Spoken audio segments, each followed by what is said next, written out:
વનમાં સીતાજીને પાણીની તરસ લાગે છે. ભગવાન શ્રી રામ જંગલમાં ચારે બાજુ તપાસ કરે છે, પણ પાણી ક્યાંય મળતું નથી.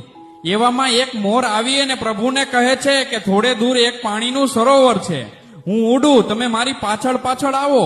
મોર ઉડતો જાય છે અને તેના પંખમાંથી એક એક પીછું ફેંકતો જાય. રામ પીછાની પાછળ દોડતા જાય છે. એક વિશાળ સરોવર આવે છે. રામ સીતાજીને પાણી પાય છે. આ બાજુ મોરના એકે એક પીછા ખરી જવાથી મોર મૃત્યુ પામે છે. રામ તેને ગોદમાં લઈ અને કહે છે કે તારું આ ઋણ કૃષ્ણ અવતારમાં પૂરું કરીશ.